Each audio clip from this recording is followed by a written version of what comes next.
guys, I'm Tanlin. With me are Flatus, Kylest, and Lucy. And we just lost Lucy. Oops. Um, We can keep training Gallers. She'll come back. so, Eventually. yeah. So, oh, it looks like she's coming back now. Hi guys, what have you been up to? I hear Flatus, you've been doing the Final Fantasy thing. The new expansion is out. Yes. It's muy bueno. Very good. It's really good. Yeah, it's really good.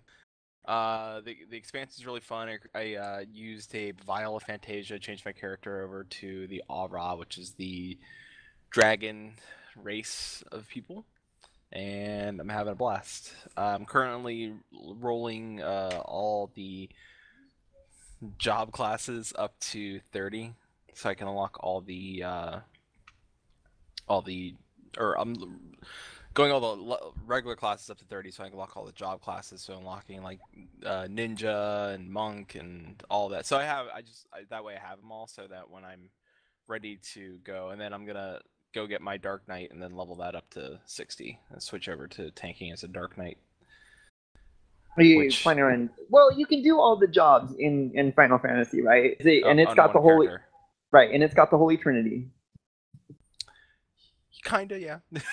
Yes. So which do you like? Do you prefer tanking?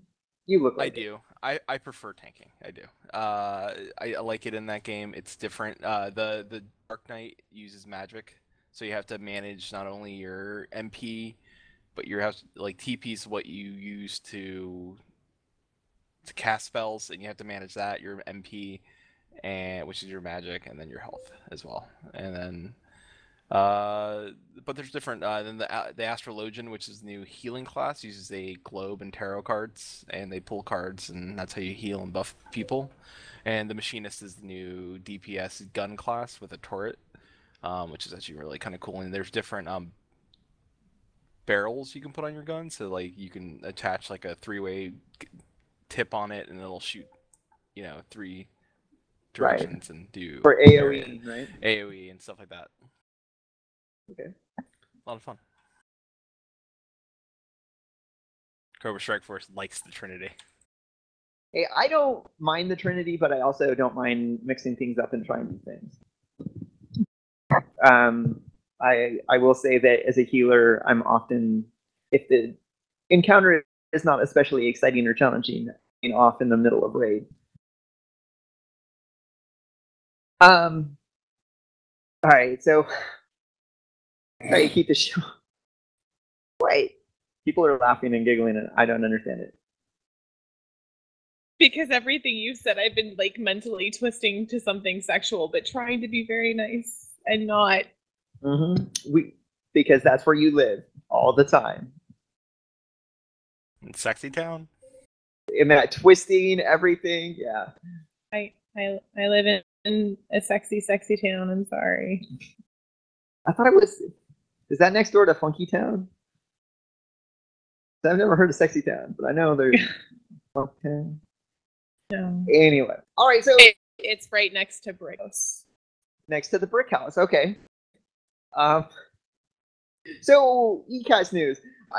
I'm not gonna be secretive about it anymore. A couple of months ago, before there was a formal relationship between Project 99 and Daybreak Studios and SOE, before it was that official recognized relationship, I probably would not have mentioned it, but since things have changed, I've decided to mention that if you want to go and look for it, there is a Vanguard emulation server that is out there. I've logged in, I've run around. There's no combat in the game. They're still trying to code and figure that back out. One of the things that they're allowing people to do, though, is that if you want to host your own Vanguard server, you can. So in the midst of me like trying to learn new things, I'm like, well, what would it take to host a Vanguard server? And in the server. And we have several actually now. But I'm going to try hosting one and see how it works out and teach myself how to do that sort of thing. And I know I'm talking about Vanguard, and I've had this crazy thought the last couple of episodes that if there was an EverQuest Next to play and talk about, I'd talk a lot less about Vanguard. I only talk about it because there's what I know. So there is that. A little bit of Vanguard stuff. If you want to find the emulated server, it's out there. Maybe next week I'll post a link to where to find it. The next bit of ECAST news, also unrelated to Daybreak. Treon Worlds, that's the producer, publisher for ArcAge and Rift and Defiance. They're hosting a free PAX Prime party during PAX Prime, and I will get that link for you and share it with you. I want to go to PAX Prime too.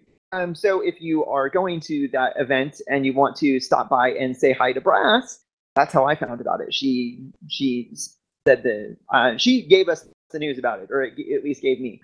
You don't have to be actually going to PAX Prime to get into the party. Like, their party is separate from the actual convention itself, which is doubly cool. Except the whole getting to Seattle and having a place to stay once you get there.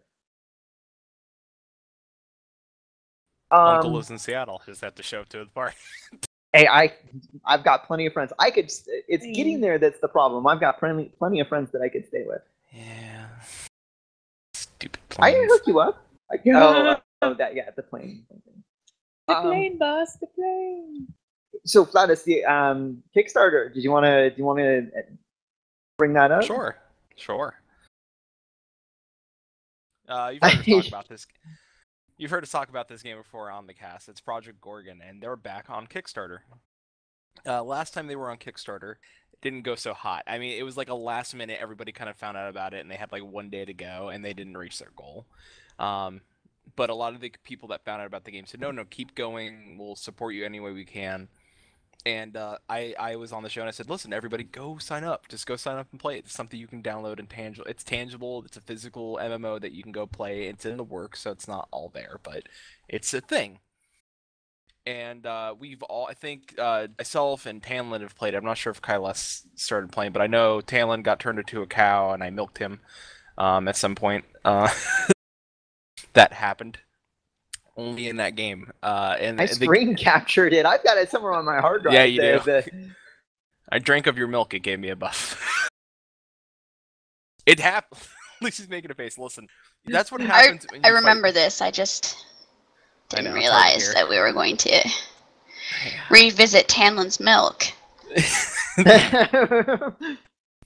so if you aren't familiar with the game, you can get cursed by different mobs. They can turn you into things like vampires and werewolves. And one of the things is there is a cow boss that you first run into early in the game. And if you die to the cow curses you and turns you into a cow. That's what happened to me. This also gives you the benefit that you can come back into the game and be a cow and get cow armor and fight go through life as a cow, which is cool, I guess, if you're into that sort of thing. And one of the benefits of playing a cow is that you produce milk, and other people can come by and milk you, and they can use it. So what I'm hearing is that there was a furry game designer. Wait, I've got a question. Do you have to give them permission to milk you, or can they literally just like walk up to you and be like, "I'm milking you, bro," and then there's nothing you can do about it? I didn't play around with the games Rieta, I guess if he's giving milk, he's a girl. He wasn't a steer, I'll tell you that much. Conversation stopper. But yes, you can actually level up a max in that game as a cow and get cow armor. And you can become a spider and be cursed by a spider and get spider armor and level up being a spider. The point of the game is that you level up things quite like Guild Wars in a sense, where if you keep using something in that, like if you keep using a sword, you'll eventually level up those things. Where the game, actually I'll read some things from the so far what we've learned. The game from initial standpoint was that we didn't know what their business model is, and now they have one, and based on the Kickstarter, that the full retail price of Gorgon is going to be $39.99. Which will give full access to all our players without worrying about pay gates and other restrictive features associated with free-to-play titles. So, and then they're still going to have like a VIP membership But if you go to the Kickstarter, it explains all the different packages you can get. So far, not sure. Like, if you want the game, if you want to get the early bird of the game, I guess $25 is probably where you're looking at. It gets you the game itself, and it, like I said, it's something tangible. You can go download it now and kind of play it and have a little look-see of what the game is. Unlike most Kickstarters, so I know a lot of it's always like you go and back the money, and sometimes you never see the thing for years, or they cancel and you never you can download it now still, right? Oh yeah, as far as I know, I'll go to the Project Corgon page right now. Yeah, as far as I know, like we're very cautious about backing Kickstarter games based on experience and knowledge of things that have happened in the industry. But like Project Gordon, even during their first Kickstarter, you could go download the game and log into it and play it. Yep, and it's still going. I just linked it in chat. Right. So it's super early. They even say it is very early gameplay and what is going to be represented of the game, but it is tangible. You can log in, you can see it, you can feel it. It's using the Unity 4 engine. They're upping to Unity 5. The game looks gorgeous. It looks somewhere between, I would say, EverQuest 1 and EverQuest 2 in form of graphics. I've always been in the person that if your game's good, graphics doesn't matter. If you like pretty things, that's cool. If you don't, it doesn't matter. If the game's solid and fun, then it doesn't matter if your game's shiny and new, as long as it's fun and people get into it. Yay. Minecraft. Hey, Minecraft for example. So and I'm on the other side. Like, the game has to be pretty for me. You can make Minecraft pretty. There are theme packs. Yeah. Yeah, you can make Minecraft pretty by downloading Landmark. Oh snap! Oh. You feel that burn? So in that regard, there is a game in development that I have been following along with called Saga of Lucinia. They were just on Theory Forge on Friday evening talking about their game. They have officially launched their game studios, so that they're actually a game studio that's publishing a game rather than just a game that's in development. And I will go ahead and link their announcement video for you to watch. At your convenience. Yeah, watch it at your convenience. The game, the Saga of Lucinia, has a lot of cool concepts that I think are really cool, that I'm looking forward to seeing in a game. Go and watch the Theory Forge video, and you can see him talk about all the things in the games. From previous EverCast shows, I've talked about one of the things that I'm most looking forward to about that game is this is the game where I'm talking like they're going to have like a longitude or latitude, where the further south you go, the longer the day is the further north you go, the longer the day is in the summer and the shorter the day is in the winter. They're going to have a full, trying to get as close as they can to realistic changes when it comes to celestial events such as eclipses. And that's exciting to me because I don't think nobody's ever tried doing that before. And if they can really nail it, that's going to be like an awesome feature in a game. So in other news, you're a total dog. Oh, I'm sorry. Damon, are you done? Because I am, but you are talking way too quiet. Oh my god, I'm sorry. So in other news, if you happen to play World of Warcraft and are obsessed with the pets like I am, if you have a cat pet and you target your cat pet and then you /sit and your character sits down, your cat pet will now curl up in your lap. I don't want to be a one-upper and one-up the pet. But there is a new red panda in one of the dungeons. It's a drop you can get off one of the bosses in Final Fantasy XIV. It's a red panda. It's cute. It's adorable. If you click, I like pandas. If you click summon. Like once you summon it, if you click for it to come to come closer to you or whatever, it'll crawl and crawl up on your back and lay upon your head, and you run around with it, and it'll just like hang out with you.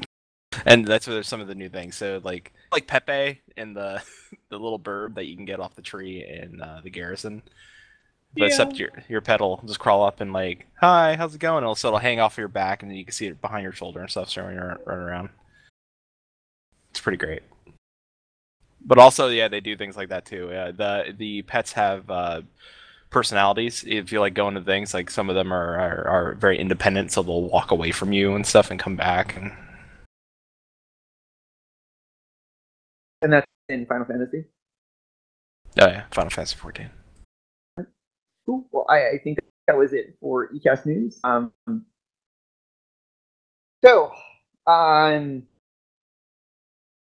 Obviously, like we did a show about this 2 weeks ago. In the 2 weeks that since our last show, it's been all over pretty much everywhere that John Smedley has stepped down as the CEO of Daybreak. He is taking some time away, and when he's coming back, he is going to come back in a different role other than CEO. How long he's going to be gone, what role he's going to come into, nobody has really said. We can speculate on that, but yeah, there it is. He stepped down. Sure did. A little bit of background about Smedley. Smedley was with Sony back in 1999 when they were developing EverQuest, the first one. He has been at the head of the EverQuest franchise when it spun into SOE Variant. I forget the actual name of the company. I think it was Variant. Variant Interactive, yeah. Very interactive, and then it got spun into Sony Online Entertainment, and he was the CEO the entire existence of SOE. And then when it became Daybreak, he was the CEO then. So he's been there for a long time, and he was not only responsible for the launch of EverQuest, but pretty much all of the games that Sony Online launched. PlanetSide 2. EverQuest 2. I'm sure I'm leaving some out. PlanetSide 1. I said PlanetSide 1. Did you? PlanetSide and PlanetSide. I think I did. It all like PlanetSide, all the PlanetSides rolled into one for me. They used to just said PlanetSide 2. Yeah. But go ahead. Sorry. I don't know what to say other than the fact that it was probably good for the company and good for him as a person. Just throw it out there. I have two articles. They're not necessarily articles. They're personal points of view from Brad McQuaid and from Matt Higney. Brad McQuaid was one of the game designers for EverQuest and Vanguard. I'm now working on Pantheon, and the other person is a personal account from Matt Higbee, who was the creative director. I think that was his official title for PlanetSide 2. I'll post the links to those in just a second, but from reading those, it reinforces what I've heard about Smedley. Fiercely loyal, gave people second chances, gave games second chances. He gave Vanguard a second chance when it looked like that game was going nowhere. So when it comes to being a team member, all of the tools that you would want in a team member, and our criticism, or at least my personal criticism of him from 2 weeks ago, is that, and all of the tools that you expect to have a CEO to have, such as addressing the public, I felt, my personal opinion was that he was a liability to his company in that regard. I think that caused him a great deal of stress. And actually, I think that just being where he was at and seeing how the game company was struggling a little bit, hence the buyout from Sony Online, from Sony, the parent company, to, and I'm going to mess up the name because I got it stuck in my head, is Carthage Novo, Columbus Novo, or something like that. Columbus Nova. Nova, it was probably a lot of stress on him. And I think that this move, taking some time off, coming back, re-energized with less of those other stresses, he's probably going to be a better team member going forward than he is right now, because he's going to be able to be like, this is the team and I'm going to make a game. And that's what I want to do. Yep. I will say these things. To go back to since our show last 2 weeks ago, we've had a article written about that episode. He stepped down, and I want to say that, listen, wasn't us. We didn't do it to make him step down. I think this was in the process of happening. I think that he did need a break. He was, having to do everything, and from what the sounds of reading the article and reading the Reddit post from Higby and reading the other post as well, I came to the assumption that John Smedley is not as normal CEOs. He's not the sit up in the office and and just look at numbers. He is I get my hands dirty, I go down in the pit with everyone else. And that on top of running a company can sometimes be stressful. And I think that he needs a break. I think he needs to step away and deal with his life matters and maybe take care of all that legal stuff that he needs to take care of, and take some time and spend time with his family. And I think when he gets back, because they are going to give him a new position, he's not leaving the company. He's just taking they're going to put him in a new position. I hope that his position is something in the terms of finding new and prospectful ways of making the company money. One, making the company money. Two, making new and clever games. I would like to see a company take risks, and I hope Smed is the person that is in that heading that department. I not, because him in front of a social media aspect, no, that's so great sometimes. But him at what? I was gonna say, some people love it. I don't. Because it's like watching reality TV, and I can safely guess that some of those people that like watching him blow up are also the same people that like to watch the Kardashians. So and I've watched him stream. When H1Z1, when it was like a week or two old, he streamed it from it. Yeah. And this is what I'm going to say about it. Like, great guy, but I know my personality, and the bits of his personality that I've seen, I don't think I could work for him. I really don't. Obviously, I couldn't. Wait, I didn't mean to interrupt you. No, that's okay. That being said, I think I really do hope that's what it is, because I'll give this to Smed and looking over. He's reading Brad McQuaid's post. He was the guy that fought for EverQuest, and without EverQuest, we wouldn't have EverQuest 2. We wouldn't have Warcraft. We wouldn't have any of the MMOs that we sit and play today.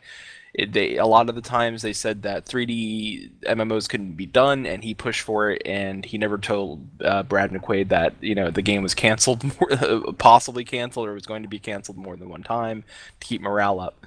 And I think that we forget sometimes that he's the guy that would stick his neck out for his team.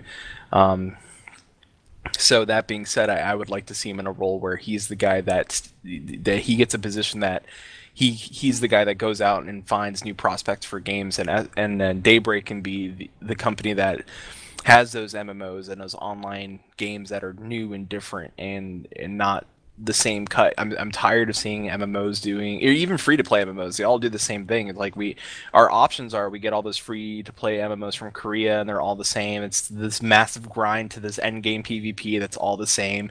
None of them do anything different. They all say they do the same thing. They're like, oh well, there's character customization in this one. It's really good. That's kind of cool. And then you can mix and match all the classes. Like, cool, but I can get that in Final Fantasy 14. And I can pay for that. I don't have to worry about pay to win or exploits or some guild cornering the whole gaming market and destroying the economy on one side. I don't have to worry about any of that. And I would like to see them on Xbox One, on PlayStation 4, on PC. I would like to see cross server gameplay And if he's the guy that can make that happen, and he's the guy that they put in charge of new technologies, making sure like these games are coming to fruition and stuff like that, cool. And if their new CEO is the guy that they need to put in charge of making sure that the games are making money and making sure that the company stays afloat, cool. And I would like to see that, but I think in terms of us as a community, I think that we just need to look at all the things that Daybreak is doing that's really successful, and hope that Smed takes the time he needs and comes back in the full swing of things and does things right here on out. So. Yeah, and that's one of the things that I wanted to go to. That we do know the name of the new. We know the name of the new CEO of Daybreak, and I'm trying to find it. It was the chief operation, the COO, who is stepping up. I want to say it's like Richard something. Russell Shanks. Russell. Yeah. And then I read an article, and I don't remember but I think that Russell is just an interim COO or CEO, and they're looking, and like there's going to be a permanent replacement for Smedley in the near future. But I mean, that's a very weak memory, and I don't have a source for it, so don't take it as I would say that tell you here otherwise. Russell Shanks is the CEO of Daybreak for the interim CEO. Meaning that trial period may not be CEO. Who knows? Hold on. Internet problems. Okay. Let's just then move on. And so that was it on Smedley. Anybody else have anything on that? Nope. No. I didn't think so. In exciting news, Lucy, when did the EQ2 time lock expansion servers go up? Was it this week or last week? It was this week. I want to say it was the 21st.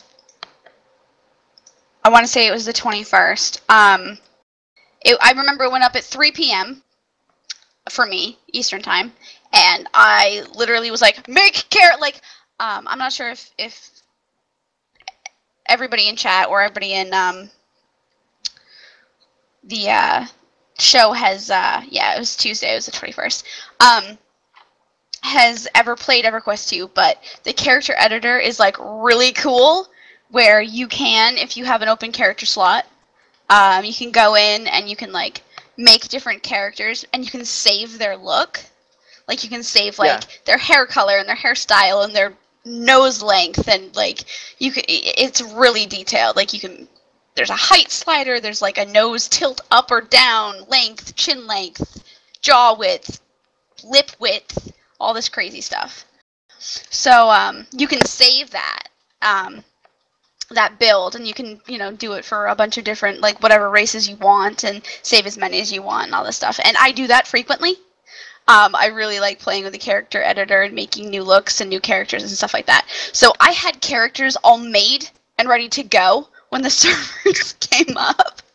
So I made an evil character first, because RSIs are just adorable. You can have...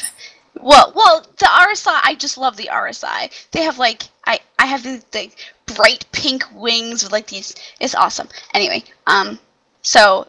I made an evil character first, and then, you can make a good character. And the coolest thing is that they've brought back the starting area from 2004. So you start, so you've got two different versions of the island, and it was kind of like a surprise for the players. They tried to, I guess they tried to like hide it in the beta, but like people found it, like found the code or whatever, or found the island or whatever.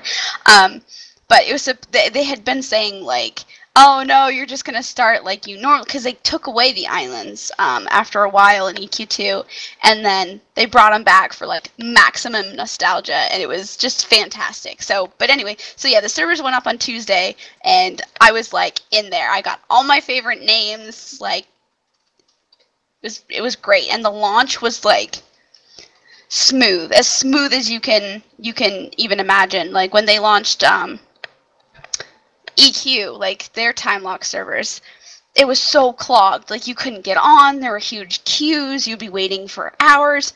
No waiting, no lines, no waiting. You were in the game. It was like a little laggy, like just a little bit, but it wasn't really bad. It wasn't unplayable amounts of lag, and it was amazing, like, to be able to go in there and be like, oh my god, I remember this!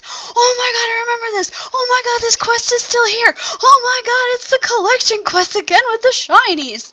I'm really excited about this, I'm sorry.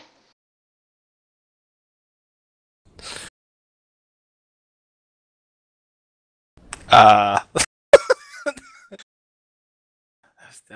Tamlin who left?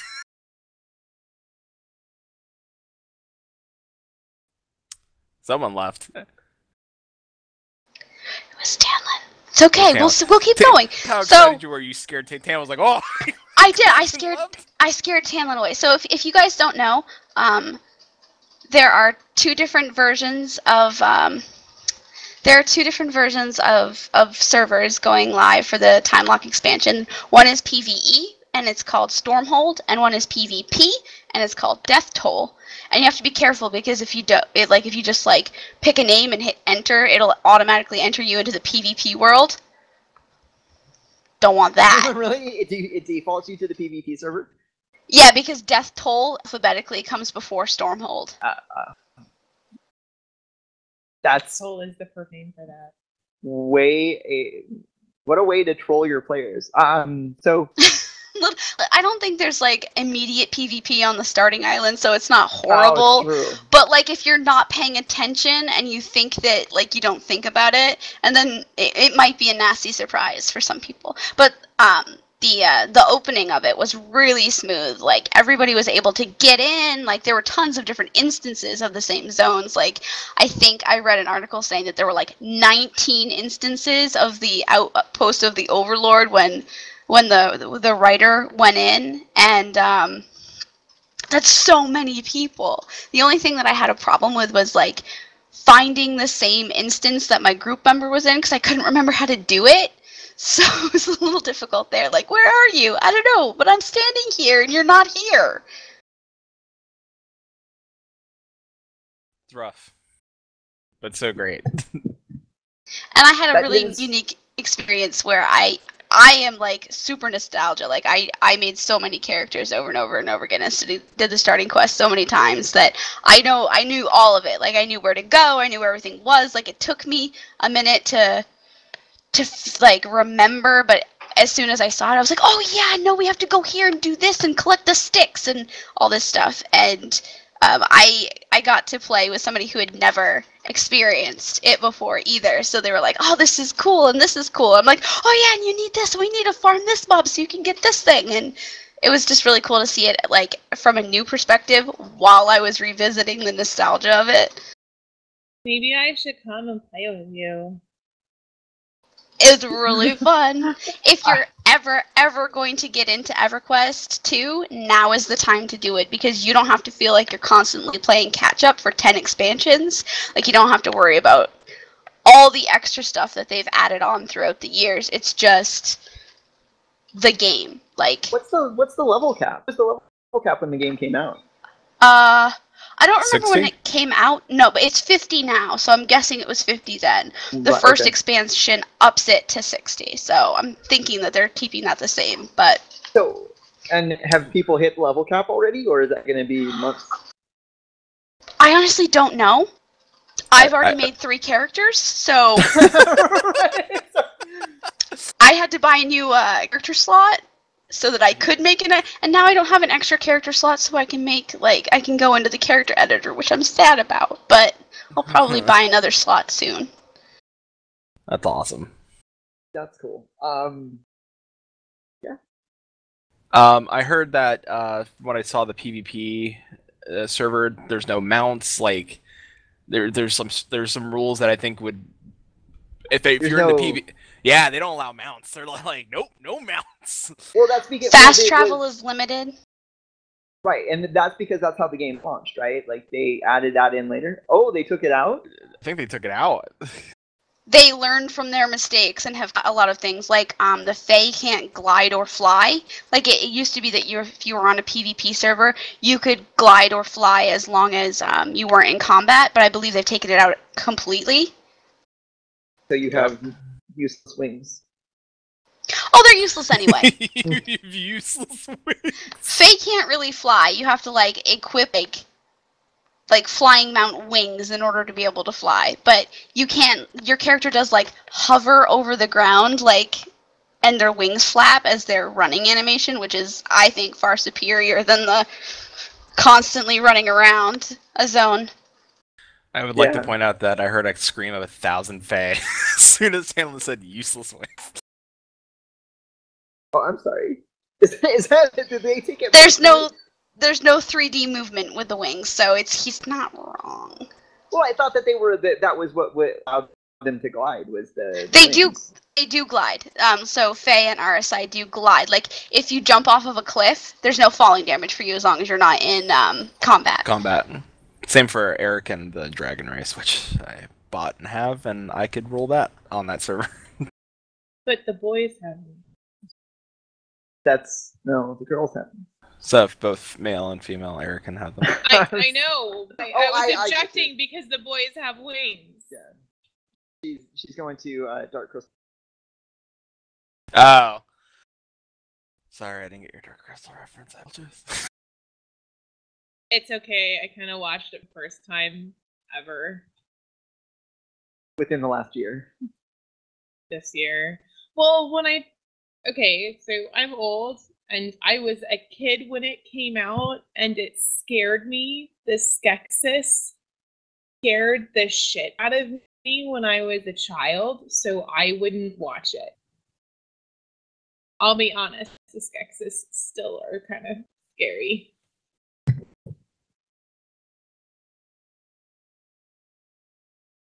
Right. Yeah, you guys kill me. You're like, oh, now is the time to jump into EverQuest 2, and that was one of the reasons why I had problems getting into it when I started doing EverCast. Because again, I've never played EverQuest or EverQuest 2. It's just that it's so weird jumping into a game that you haven't ever played before that's been out for 10 years.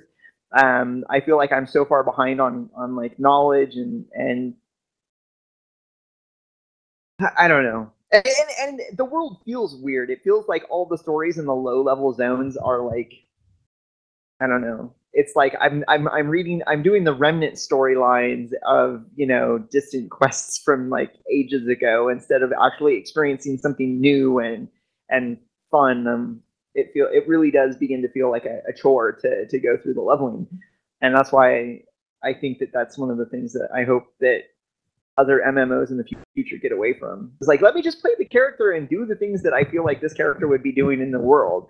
Not, racing to max level to go on raids and stuff like that. So, why haven't any of us brought up that, like, this is our 2-year anniversary for the show? Because I forgot. No, but it's our 2-year anniversary. We've been doing this for 2 years because you forgot. You're such a... Well, I remembered before the show started, but we'd forgotten the week up to today, like because we were gonna plan on doing something. We didn't promote it. I suck. We should probably do it next week, man. We could. We can make it up next week. Fudge it a little bit, right? Yeah. Right. We're not. We're still 20. Still 25, whatever. Anyway, yeah, it's been 2 years. We'll probably do something next week. Alright. But listen, I'm not gonna say. I think we should recap some of our funniest moments. We should probably do that. What I think we should do, like chewing it in the burger. Oh, the Big Mac, the invisible Big Mac bite. Yeah. And druids are for fight. Yeah, druids are for fight. Hold on. I know I have that saved somewhere.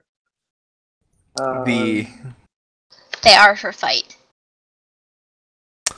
okay, so many. In fact, my very first character I made on EQ2 was a Fury. I don't have funny moments, so we're good. How about a compilation of every single time I've almost made Kai spit out her drink? Druids are for fight. What about the times that you have made me spit out my drink? That too. I just don't put things in my mouth when you're talking anymore. Nope. I'm trying to think funniest moments. Let's see. Thanks, guys. I remember there's some times where I'm like laughing There's tons. I guarantee if we sent the community out and be like, hey, listen, if you scour our YouTube vids and pull out, why don't we just tell them to email in their funniest moments? What is your favorite funniest moment from EverCast? Yeah. Let's see. We should do that. One an episode or two ago where I was nearly falling out of my chair laughing. That's probably. Yeah. Probably did something. Is that the one where you were home and I was running it and you were just watching me, or just he's running the show and it's going? Nope. But we could throw that out there. 2 years of shows. I have been on every single show minus 2. You have? No, Yeah. 3. I think that Shwena hosted twice and Flatus has hosted once. But otherwise, it's me in charge. Yeah, and a little background on those. I would host the Skype, so because Chewina's internet was so bad that the only thing he could do was run the OBS line. So crazy things have happened. Would one of us like to email Daybreak and see if we can maybe get somebody to talk to about something about EverQuest next? It's been 2 years. Maybe they'll have a kind heart with us and be like, we could tell them something. I don't think they can tell us anything. They could tell us something. What? I mean, listen. The worst thing they do is say no. Best thing they do, say yes. But maybe that's something they need. Maybe they need an interview with a 2-year-long running podcast to share something with us. Even if it's a new lore book, maybe that's coming out or something. Oh no! We definitely need to harass them about a new lore ebook because it's been a couple of months, hasn't it? When did the last one come out? That was the. It's been a while. Been a long time. You know what? A little bit of history about things other than elves would be great too. Yeah, it'd also be nice. I mean, don't get me wrong. I like elves, but there's more races in the Pointy-eared. Hey, I'm a pointy-eared freak. I love my elves. Yeah, I was gonna say you play elves. I look like a dwarf, so pretty sure I would suckle on the teat of a mountain. So that's where dwarves are born. Pretty sure that's what happens. They suck teat of stone. I live in the trees. It sounded so adorable. Oh, it just happened, but my heart just melted a little. That was also adorable. I live in a suit of armor with a big two-handed sword. Too many jokes. Too many. Really? Too many. Too many jokes. All the jokes. So what Tanlin's saying is he's homeless because he lives in his armor like a turtle. I'm never home. I'm always out adventuring, maybe, unless I'm trapped. Right. It's the stars. The stars are his roof, and the ground is his bed. So I'm such an elf that I'm planning a teeth tattoo. Elves tattoos. I'm adding to the gaming sleeve that I've already started because in case people don't know, I am starting. I already have the first of my tattoos, and my entire right arm is going to be dedicated to video game tattoos. The whole thing. Yeah. So, yeah, I think we should harass Daybreak. And by harass, I mean ask Already politely. tweeted him. Oh, I think we should also send an email. But who do we contact now? Runs what? Dexella. Bella. Is it Texella? Oh, she likes us. I'm imagining she's community. We're community. Texella. Oh, actually, she's she got promoted. It's I'm horrible Tiffy? with names. Is No, it Tiffy? No, it's not Tiffy, doesn't right? work. Tiffy doesn't work at Daybreak anymore. She was one of the people that was like. It's Jay Augustine or something like that. I think it. Oh. And that's why Josh is his Josh name? Augustine. Yep. Yeah, see, and that's why I knew his name, but I knew his Twitter handle, but I didn't know what the J stood for. I didn't want to be like Josh and it was Jason, or I say Jason and it's actually Josh and that sort of thing. Yeah, so you know, he also does podcasts. He does. Yeah, We wonder if we can get him on. I know. It's like we know he's got. Hey, dude, we know you've got the equipment. We know you know what you're doing. Come on. Yeah. Yeah. It can't. The worst thing is that they say no. I mean, it can't hurt us to go and ask. Talking like this in the stream. He's a good contact anyway. See, not even legendary. Rye, Rye Schuler's also good. We can listen. We'll contact everybody. Oh, maybe. But we'll try. We'll do something. Yeah, I would like to see if we can get a live interview and get somebody on the cast and come in for a Sunday and talk to us. Live interviews. Live interviews. Live ones. Do a live interview. Gladys, you're hosting that one. You said it. Sure. Up. Sure. It'll all fail. Come crashing down like a house of cards. All right. So it's the last 5 minutes of the show. We had a couple other things, but I think that we can wait to talk about them until our next show. Do we have any questions, comments, concerns, criticisms? Things that you. Compliments. We also take compliments. Some love. I need some love. Give me some sugar, baby. Things. Listen. Just help us out. Glare at me. What? I don't know. I wasn't looking. But if there's a couch, I'm pretty sure. Yeah, you did. I might be sleeping on the couch tonight. I had to watch the stream. But he did. He gave me a day off. But the couch is for sittings, not for sleepings. I don't know if he snores loud enough. Talen's drinking my favorite version of Monster. The white one? The diet white one. The diet, yeah. The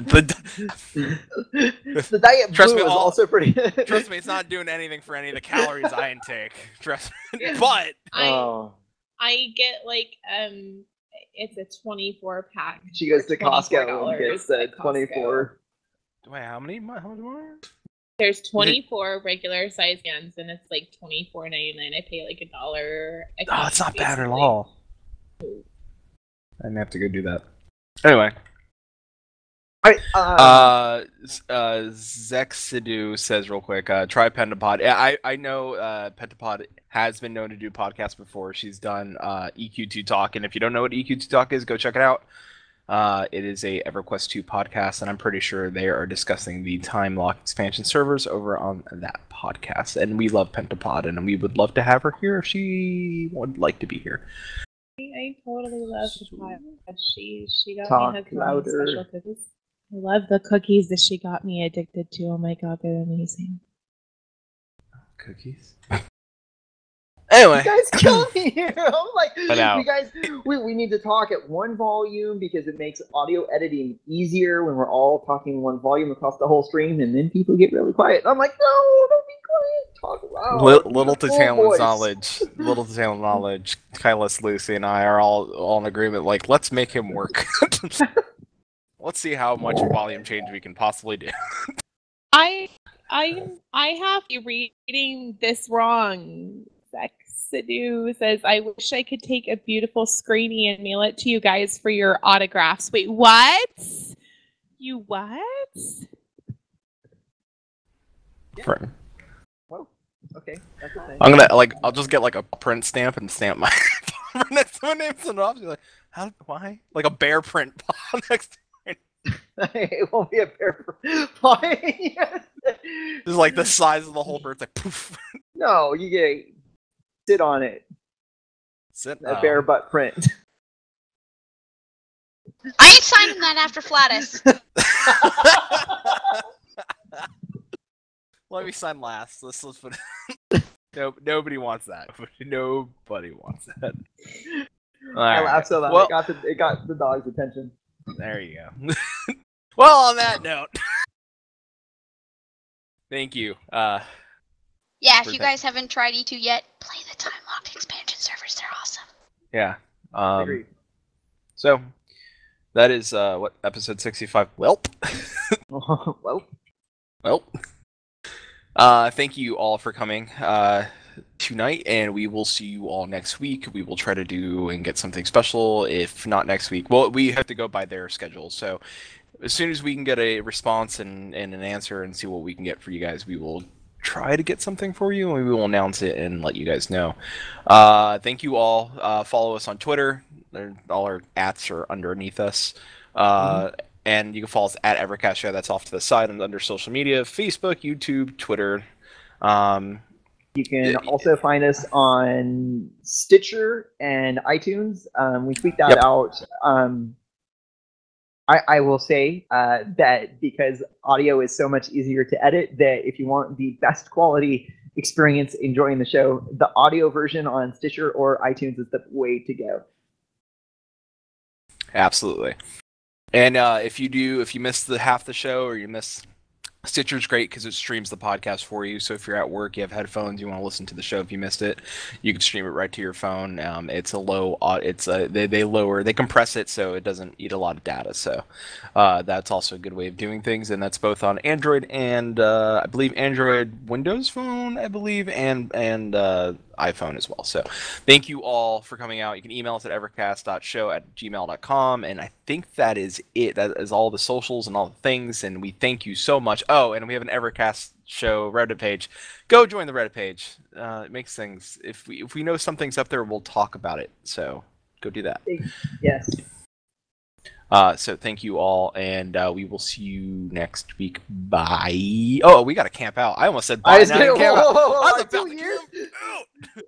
2 years. 2 years. And we camping have never missed camping out. What? I almost did it. Oh. What the flattest? What the flattest? What the flattest? Oh, so I stopped myself. All right. Camping in 5, 4, 3, 2, 1. We will see you all next week. I promise I will not forget camping. Bye.